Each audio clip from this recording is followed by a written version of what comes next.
Episode 3 वहां से शुरू होता है जहां नीचे गिरने वाले तमाम लोग अभी तक एक दूसरे के साथ नए माहौल से लड़ने की कोशिश कर रहे हैं। खुराक कम हो रही है, पानी महदूद है और हर तरफ अजीब आवाजें आ रही हैं।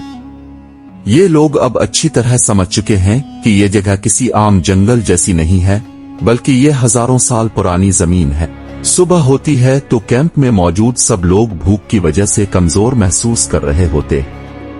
सबसे बड़ा मसला यही है कि खाने के लिए कुछ नहीं बचा। जानवर पता नहीं कहां है। फल खाने की हिम्मत भी नहीं, क्योंकि मालूम नहीं कौन सा जहरीला है। ईव अपने बेटे जाश के पास बैठी उसकी तबीयत ठीक करने की कोशिश करती है। जाश पिछले एपिसोड में जख्मी हो चुका था, लिहाजा उसे बुखार भी है। ऐसे में सैम, जो डॉक्टर है, बताता है कि अगर जल्दी खुराक न मिली तो लोग कमजोर पड़ जाएंगे और बीमारी बढ़ जाएगी। आखिरकार सैम, उसकी बेटी राइली, लूकस और टाई खुराक की तलाश के लिए जंगल में जाने का फैसला करते हैं। जंगल में दाखिल होते ही माहौल बदला हुआ लगता है। अजीब भारी सांसों की आवाजें, हरकत करते पते, दरख्तों के दरमियान कोई बहुत बड़ी चीज छप कर देख रही होती है। ये सब लोग आहिस्ता आहिस्ता आगे बढ़ते हैं ताकि शोर ना हो। कुछ आगे जाकर अचानक झाड़ियों में जोरदार हरकत होती है। लूकस सबको रुकने का कहता है, लेकिन देर हो चुकी होती है। एक बहुत बड़ा भारी जिस्म वाला कदीम भेड़िया झपट कर उनके सामने आ जाता है। ये भेड़िया हमारे आज के भेड़ियों से 2 गुना बड़ा होता है। राइली पीछे हटते हुए फिसल जाती है और इसी लम्हे भेड़िया इसकी तरफ झपटता है। सैम फौरन अपनी लाठी उठाकर उसके सामने आ जाता है और राइली को बचा लेता है। ये सिर्फ एक नहीं, जंगल के अंदर कम से कम 3 बड़े भेड़िए मौजूद हैं। लूकस सबको भागने का कहता है और ये लोग जान बचाकर भागते हुए एक खिले मैदान में पहुंच जाते हैं जहां भेड़िए उन्हें फॉलो नहीं करते। ये लम्हा सबके लिए एक बड़ा झटका होता है। उन्हें एहसास होता है कि खुराक तो मिल जाएगी, मगर जिंदा रहना मुश्किल है। कैंप में पानी कम होता जा रहा है।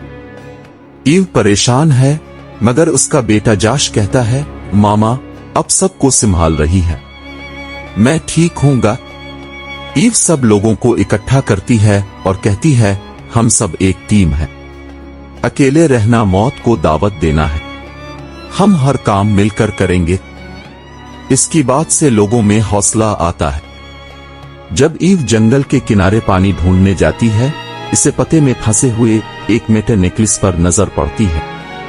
ये नेकलेस नया है, साफ है, जैसे किसी मौजूदा दौर का इंसान पहनता है। ईव हैरान रह जाती है। वो सोचती है कि अगर ये हजारों साल पुरानी दुनिया है तो यहाँ ऐसी चीज कैसे आई। ये राज उसे सोचने पर मजबूर करता है कि शायद सिर्फ वो लोग ही नहीं हैं जो इस गड्ढे में गिरे हैं। शायद कोई और भी यहाँ पहले से मौजूद है। ऊपर की दुनिया में गेविन को बार बार नीचे की दुनिया की विजन्स दिखाई दे रही होती हैं। ईव जंगल में चल रही है। वो एयरफोर्स की अफसर सोफिया को बताता है, मैं उन्हें जिंदा देख रहा हूं। वो नीचे मेरी बीवी और बेटा है। सोफिया पहले यकीन नहीं करती, मगर जब गेविन इसे अपने विजन में देखा हुआ नक्शा दिखाता है, वो हैरान रह जाती है, क्योंकि वो जगह बिल्कुल दुरुस्त होती है। अब एयरफोर्स को भी लगने लगता है कि शायद ये कोई टाइम रिफ्ट है। एपिसोड के बिल्कुल आखिर में गेविन को एक बहुत ही तेज, खौफनाक विजन नजर आती है। वो देखता है कि जाश किसी जानवर या किसी और खतरे में है और उसके आसपास आग लगी हुई है। गेविन घबराकर एयरफोर्स वालों से कहता है, हमें अभी उन्हें बचाना होगा। अगर हमने आज कुछ न किया तो देर हो जाएगी। कैमरा होता है और एपिसोड एक बड़े सस्पेंस पर खत्म हो जाता है।